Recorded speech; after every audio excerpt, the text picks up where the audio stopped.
If you're visiting Oundle in Northamptonshire, and why wouldn't you, there's some lovely architecture, perhaps you could head west a few miles along the A427 to Lyveden New Bield. Don't miss the left-hand turning though, or you'll continue to Corby, and no one should have the misfortune of witnessing Corby if they don't have to. Thomas Tresham inherited the Lyveden estate on the death of his grandfather in 1559. Tresham was devoutly Catholic, and as was the custom for Elizabethan times, was persecuted for his beliefs. His first arrest was for receiving mass from and giving shelter to the Jesuit missionary Edmund Campion, and he was almost continuously imprisoned between 1581 and 1593. Returning to his Rushden home on his 1593 release from house arrest, he began planning Lyveden New Bield, along with another building, Rushden Triangular Lodge. Work on the lodge began in 1594, but unlike Lyveden New Bield, the lodge was completed in 1597. Thomas died in 1605. His son Francis Tresham may well have completed Thomas's vision, but he was arrested 2 months after his father's death for complicity in the gunpowder plot to blow up Parliament. Discussing this video with Tarquin, he mused if there were as many paedophiles in the 1605 Parliament as there are in the current Parliament. Thomas Tresham is said to have been a scholar and a mystic, and Lyveden is imbued with religious symbolism. Whereas the number 3 was the ruling principle in his triangular Rushden Lodge, Lyveden's ruling numbers appear to be 4, 5 and 7, 5 being the common symbol for Jesus and Mary. Constructed of stone from nearby Stanion, Lyveden New Bield's plan takes its inspiration from a Greek cross. A Greek cross of 4 equal arms, each measuring 23 feet in length. At the end of each arm resides a bay. The 5 sides of these bays all measure 5 feet in length. Around the base are 144 shields in sets of 3. The shields were never carved. Indeed, some shields are not even fully outlined. But if one looks at Thomas Tresham's 1578 market house at Rothwell for clues, it's a fair assumption to make that Lyveden's shields would have contained the arms of county families, as they do at Rothwell.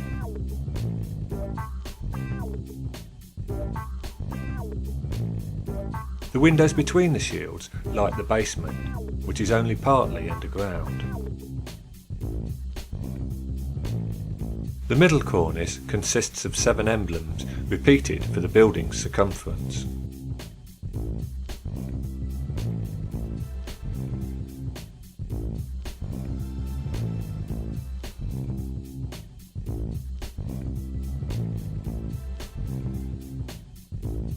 Incised in the upper cornice frieze are Latin quotations.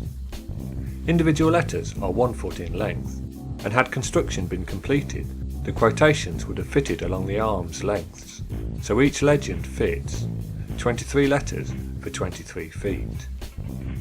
The bay's 5 sides also contain 5 letters each, with the legends ending on the east side of the north wing, leaving space for 1 letter, this space filled with the monogram XP.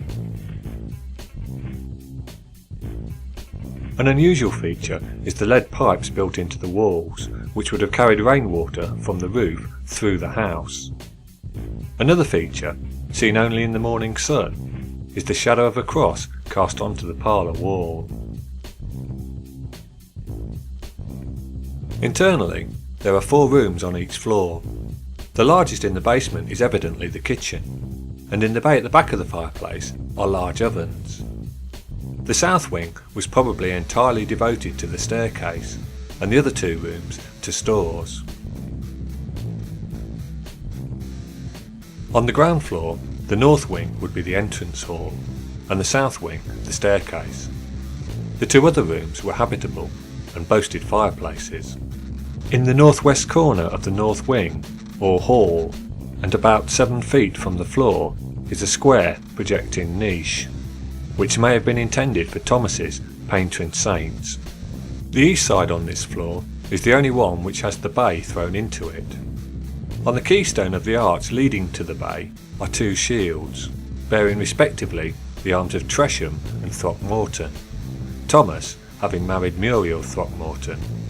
The doorways leading into the south wing, or staircase, and those on the upper floor are grouped into a striking feature on the side next to the staircase, but none of their mouldings are entirely finished. The upper floor possessed 3 habitable rooms, each with fireplace. The fireplace in the west wing was the most elaborate, indicating this room would have been for the use of Thomas. There are claims that during the English Civil War of 1642 to 1651, one of Cromwell's officers, Major Butler, attempted to destroy Lyveden with cannon fire, but there is no evidence of structural damage from such an assault. A more plausible claim is that Butler had the floor timbers sawn off and carried away to use in his own home, and an 1881 article reports the timber ends still embedded in the walls. A 1919 Northampton Mercury report stated an attempt to purchase Lyveden by the National Trust had been made several years before the First World War.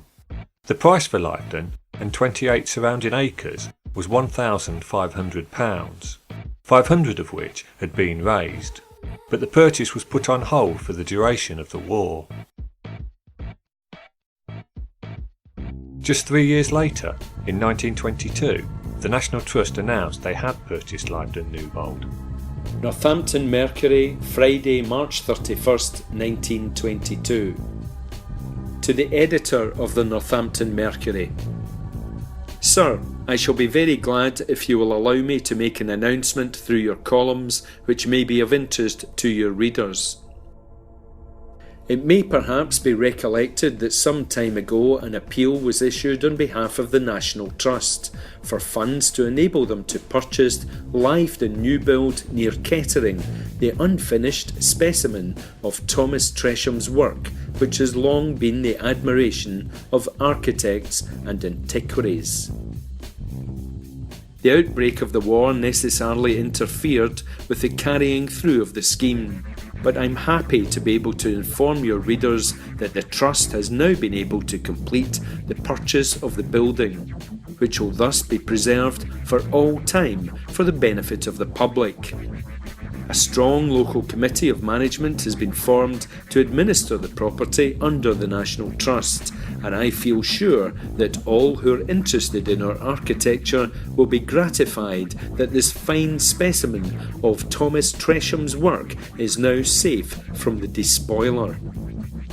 May I take the opportunity of thanking those who so generously responded to the Trust's appeal and thus enabled them to carry through the scheme to a successful conclusion. Yours, S.H. Hamer, Secretary of the National Trust, Victoria Street, London, SW1. Tarquin refuses to visit any National Trust properties and suggests you look into their practices.